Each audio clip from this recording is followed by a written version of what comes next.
स्वागत है मित्रों। आज के इस वीडियो में हम जानेंगे कि 27 नक्षत्रों वाले हमारे वैदिक नक्षत्र चक्र अर्थात वैदिक जोडियक और मेष वृष आदि पशुओं की नाम राशि वाले यूनानी द्वादश राशि चक्र अर्थात 12 साइन जोडियक में परस्पर क्या संबंध है। मेरा नाम है सुनील शिरान। मैं लेखक हूँ काल विज्ञान और विश्व इतिहास की समय रेखा नामक पुस्तक का, जिसे आप मेरी वेबसाइट रामायणा.com से निःशुल्क डाउनलोड कर सकते हैं। मित्रों, पिछले 2 वीडियोस में हमने सहस्राणी, शतानी आदि शब्दों के वास्तविक गणितीय अर्थ जाना कि युग महायुग क्या है, सत्य युग, त्रेता युग, द्वापर युग, कलयुग आदि की वास्तविक अवधियां कितनी हैं, जाना कि 28वां कलयुग कब समाप्त हुआ और अभी कौन सा महायुग आदि विद्यमान है। हमने जाना कि एक योजन का वास्तविक परिमाण कितना होता है और सुमेरु पर्वत की ऊंचाई कितनी है और वो कहाँ स्थित है।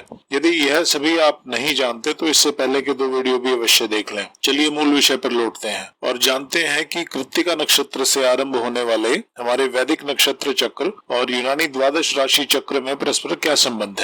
मित्रों, जैसे वर्तमान के अधिकतर भारतीय आलू, समोसा, चाय आदि को विशुद्ध भारतीय ही समझते हैं, लेकिन उन्हें पता नहीं है कि न तो आलू, न ही समोसा और न ही चाय आदि भारतीय मूल की है। आलू यहाँ पुर्तगाल से आया, समोसा फारसी है और चाय चाइनीज है। इसी प्रकार जब हम यवन जातक आदि यवनानी ज्योतिष ग्रंथों का अध्ययन करते हैं तो पाते हैं कि आधुनिक पाश्चात्य द्वादश राशि चक्र भारतीय समझा तो जाता रहा है, पर वास्तव में है यूनानी मूल का। यही सत्य है। यदि इससे आगे की बात कहें तो यह यूनानी द्वादश राशि चक्र हमारे वैदिक नक्षत्र चक्र के एक खंडित रूप का परिष्कृत और पुनर्गठित रूप ही है। कैसे, आइए समझते हैं। पुरातन काल में कृत्तिका नक्षत्र से आरंभ होने वाली 27 नक्षत्रों वाली हमारी वैदिक नक्षत्र सूची एक खंडित रूप में अर्थात मात्र उसके प्रथम 18 नक्षत्रों की सूची भारत से मेसोपोटामियाई क्षेत्र के सुमेर देश में जा पहुंची। पुरातन सुमेर देश के खगोलीय ग्रंथ मूल अपिन में चंद्रपथ पर पड़ने वाली 18 राशियों अर्थात भागों के नाम दिए हैं, जिसकी मुलमुल से आरंभ होती प्रथम 9 राशियों का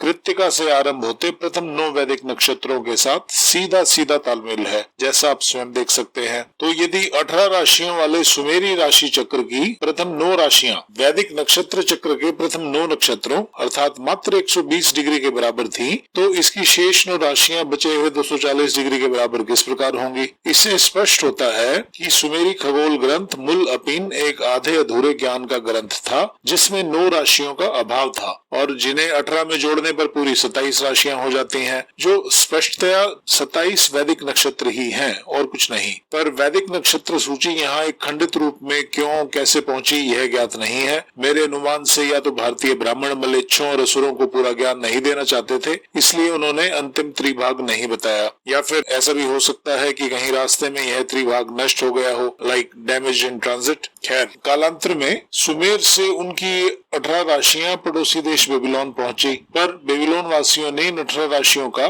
चंद्रमा की गति से कोई तालमेल नहीं पाया। क्यों? क्योंकि चंद्रपथ का विभाजन 18 राशियों अर्थात हिस्सों में करना तर्कसंगत ही नहीं है। चंद्रमा के प्रत्येक दिन के अनुसार 27 राशियां या फिर वर्ष के 12 पूर्ण चंद्रों के अनुसार 12 राशियां तो समझ पड़ती हैं, परंतु 18 राशियों का तो कोई तर्क ही नहीं बनता। इसलिए बेबीलोन वासियों ने 18 सुमेरी राशियों को काट पीट कर 12 कर दिया, यानी हर पूर्णिमा के लिए एक राशि। फिर कालांतर में जब यूनानी सिकंदर ने बेबीलोन जीत लिया तो बेबीलोन की 12 राशियों को अपना तो लिया, पर एक फेरबदल के साथ यूनानियों ने उनकी अंतिम राशि कुमल अर्थात मेष या एरीज को ही प्रथम माना, क्योंकि वे उन राशियों का उस समय की सूर्य गति यानी वर्नल इक्विनॉक्स से भी तालमेल रखना चाहते थे, जैसा आप स्वयं देख सकते हैं। यूनानियों के प्रथम और अंतिम का फेरबदल का यही चक्कर जब भारत पहुंचा तो भारतीयों ने भी कृत्तिका को त्याग कर अश्विनी नक्षत्र को अपना प्रथम नक्षत्र मान लिया। लेकिन इसमें एक और बड़ी गलती भी कर बैठे। यूनानियों की मेष राशि के आरंभ बिंदु और अश्विनी नक्षत्र के मिलान के चक्कर में एक नक्षत्र पद यानी 3.33 डिग्री की महा त्रुटि कर बैठे।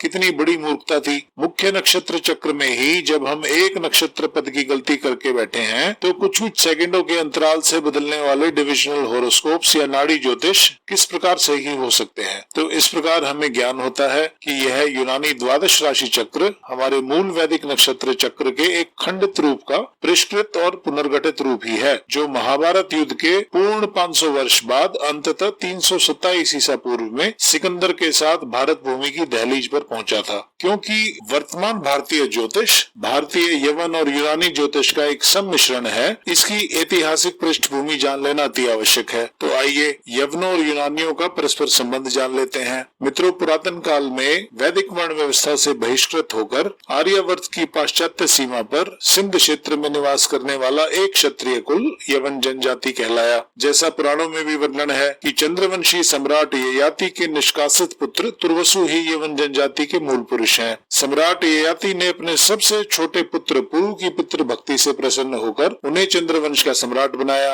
और अपने अन्य पुत्रों पर क्रोधित होकर उन्हें आर्यावर्त के पश्चिम सीमावर्ती क्षेत्रों की ओर निष्कासित कर दिया, जहां उन्होंने अपने छोटे मोटे नगर राज्य बसा लिए। इन निष्कासित पुत्रों में यदु से यादव, तुर्वसु से यवन, ध्रुयु से भोज और गंधार, अनु से मलेच बने थे। पूर्व में देवता असुरों वाले असुर भी सुमेरु पर्वत क्षेत्र से निष्कासित होकर इसी सिंधु क्षेत्र में आ बसे थे। बाद में इन्होंने और पश्चिम जाकर ईरान इराक वाले मेसोपोटामियाई क्षेत्र में असीरिया नामक देश बसाया था। फिर ययाति के 750 वर्ष बाद जन्मे अयोध्या के सूर्यवंशी सम्राट सगर भी चक्रवर्ती थे। उन्होंने आर्यावर्त के पश्चिम सीमावर्ती क्षेत्रों में बसने वाली शक, यवन, पारद, कंबोज, पहलव जनजातियों को समूल नष्ट करने की प्रतिज्ञा करके युद्ध में इन सबको बंदी बना लिया। कुलगुरु वशिष्ठ की शरण लेने पर इन्हें जीवन दान तो दे दिया गया, लेकिन मृत्यु तुल्य शर्तों का पालन करने पर, जिससे सम्राट सगर की प्रतिज्ञा झूठी न हो। तो वशिष्ठ ने इन सभी जनजातियों को वैदिक संस्कारों और परंपराओं के अनुपालन से रोक दिया। फिर शकों को सदैव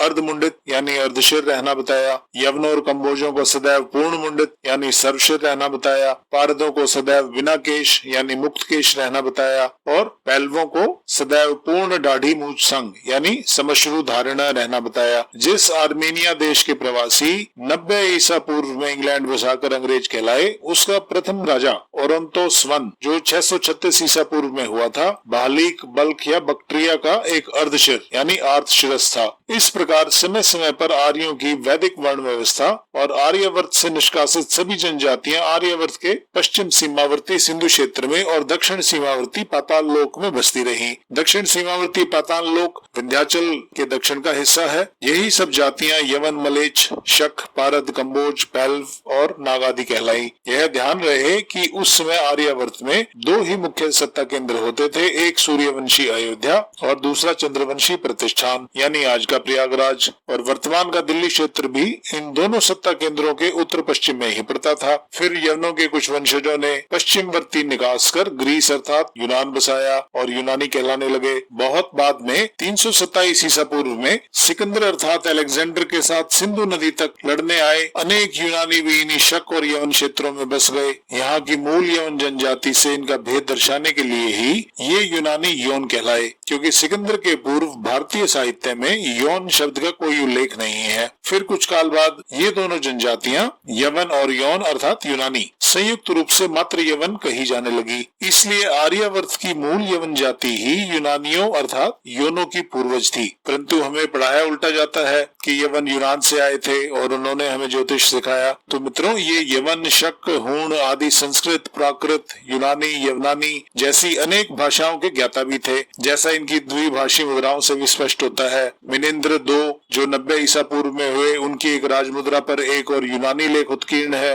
तथा दूसरी ओर खरोष्टी लिपि में संस्कृत लेख। मित्रों, जब सिकंदर सिंधु क्षेत्र में आया था तो बड़े परिश्रम से पोरस और उसके हाथियों से तो जीत गया था, परंतु उस समय के भारत सम्राट धनानंद के सेना बल का और विशेषकर उसके हाथियों के संख्या बल का वर्णन सुनकर उसकी थकी, हारी और डरी हुई सेना ने भारत पर चढ़ाई करने से मना कर दिया। निराश सिकंदर लौट गया और सिंधु नदी तक उसके संग लड़ने आए अनेकानेक यूनानी अपने पूर्वज यवनों और शकों के इन क्षेत्रों में ही बस गए। नंद वंश के लगभग तुरंत बाद ही अत्यंत प्रबल मौर्य वंश ने नींव पकड़ी और शकों और यवनों के समस्त क्षेत्रों को विजित कर उन्हें मौर्य साम्राज्य के अधीनस्थ क्षत्रप अर्थात सामंत बना लिया। इस समय तक भारत की राजनीति और विद्या के केंद्र बदल गए थे। मगध का पाटलिपुत्र और अवंती का उज्जैन दोनों ही प्रमुख केंद्र बन चुके थे। फिर सम्राट अशोक की मृत्यु उपरांत जब मौर्य साम्राज्य क्षीण हुआ तो अनेक क्षत्रपों ने स्वयं को स्वतंत्र घोषित करके मथुरा, दिल्ली और उज्जैन जैसे भारत के उत्तर पश्चिमी क्षेत्रों को अधिकार में ले लिया। एक ऐसे ही शक क्षत्रप चष्टन ने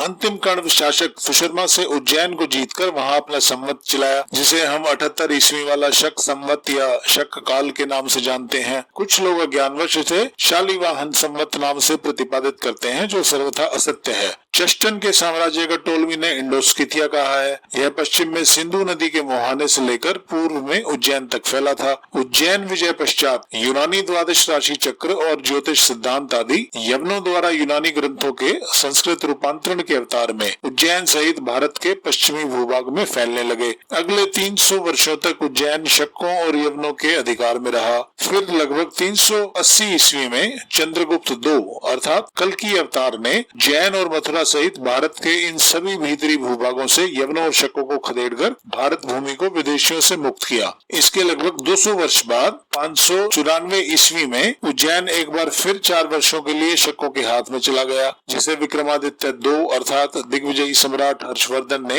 598 ईस्वी में मुक्त करके अपना विक्रम संवत चलाया। कितनी विडंबना है कि आज इसे एकदम गलत समझा जाता है। मित्रों, विक्रम संवत कालिदास के कहिए कली काल के आंकड़े पर आधारित है, और क्योंकि स्वयं कालिदास भी वृद्ध गर्ग वराहमिहिर वाली उज्जैन परंपरा में ही थे और वराहमिहिर के संग सम्राट हर्षवर्धन के नवरत्नों में से ही थे, उनके कहे विक्रम संवत के आंकड़े को उज्जैन परंपरा की कलयुग तिथि यानी 2448 ईसा पूर्व के अनुसार ही गिनना चाहिए था, लेकिन हुआ उल्टा। लोग इस भेद को भूलकर कालिदास के कहे विक्रम संवत के आंकड़े को पाटलिपुत्र के आर्यभट्ट की कलयुग तिथि यानी 3102 ईसा पूर्व से गिनने लग गए। इसीलिए विक्रम संवत में 3102 माइनस 2448 यानी 654 वर्षों की त्रुटि है। मित्रों, जिस विक्रम संवत का आरंभ विक्रमादित्य II अर्थात सम्राट हर्षवर्धन ने 598 ईस्वी में यानी 598 AD में अपनी दिग्विजय पूर्ण होने के उपलक्ष्य में उज्जैन में किया था, उसे उसके 654 वर्ष पूर्व 57 ईसा पूर्व यानी 57 BC में आरंभ हुआ माना जाता रहा है। जिस समय के आसपास बहुत खोजने पर भी कोई विक्रमादित्य नहीं मिलता। विक्रमादित्य के विषय की एक अलग वीडियो में चर्चा करेंगे। तो मित्रों, ये तो थी वर्तमान भारतीय ज्योतिष की ऐतिहासिक पृष्ठभूमि। अभी मूल विषय पर लौटते हैं। तो अभी आप दृढ़ता से जान लो कि वृद्धपराशर होरा शास्त्र आदि द्वादश राशि चक्र पर आधारित समस्त ज्योतिष के ग्रंथ अलेक्जेंडर यानी सिकंदर के परवर्ती ब्राह्मणों के ही कार्य हैं। यहाँ जो कुछ लोग कहेंगे कि वृद्धपराशर होरा शास्त्र महर्षि पराशर ने लिखा था, उनके लिए मैं कहूंगा कि यह होरा शास्त्र सिकंदर के परवर्ती किसी पराशर गोत्रीय ब्राह्मण ने ही लिखा है, न कि वेद व्यास के पिता पराशर ने। यदि मूल पराशर ऋषि को राशियों का ज्ञान होता तो साक्षात उनके पुत्र वेद व्यास क्यों मात्र नक्षत्रों की ही बात करते। संपूर्ण रामायण और महाभारत में एकमात्र नक्षत्रों के ही उल्लेख हैं। ऐसे दर्जनों श्लोकों में मात्र 1 या 2 अंतर्वेशित नकली श्लोक ही हैं जहाँ राशि कहीं है।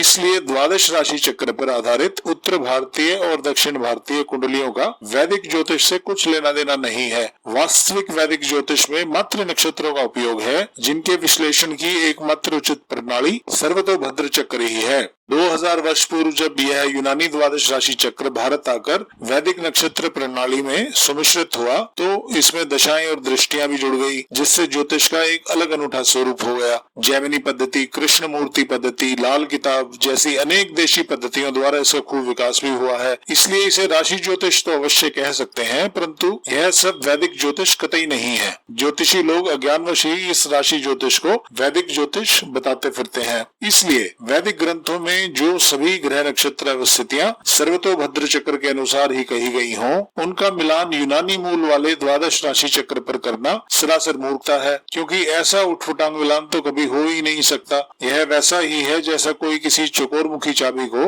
गोल छेद वाले ताले में लगाने का प्रयास करता रहे, चाहे कितने ही वर्ष प्रयास कर ले, लेकिन ऐसे ताले में ऐसी चाबी लगेगी क्या? मात्र इसी कारण से अभी तक के समस्त विद्वान रामायण और महाभारत के कालों को जान नहीं पाए हैं। यदि आप मात्र इतना ही समझ जाएं, तो कंप्यूटर प्रोग्राम द्वारा रामायण महाभारत की वैदिक ग्रह नक्षत्र अवस्थितियों का ज्ञान स्वयं भी कर सकते हैं। सभी गांठें बड़ी सरलता से सुलझ जाती हैं। अब यहाँ कुछ लोग कहेंगे कि सर्वतोभद्र चक्र वैदिक कैसे हुआ। उनके लिए कहूंगा कि महाभारत में उल्लेख है कि युधिष्ठिर के राज्याभिषेक के अवसर पर उनके आसन पर सर्वतोभद्र चक्र बिछा हुआ था। इसी से सर्वतोभद्र चक्र का वैदिक विधि होना ज्ञात होता है। उसी श्लोक के गूढ़ संकेत के कारण आज आप यह वीडियो देख पा रहे हो। मित्रों, सर्वतोभद्र चक्र पर कुछ विस्तार से एक अलग वीडियो में चर्चा करेंगे। तो ये थी आज की वीडियो यदि पसंद आई हो तो वीडियो को लाइक करें, शेयर करें, कमेंट करें और चैनल को सब्सक्राइब करें। धन्यवाद।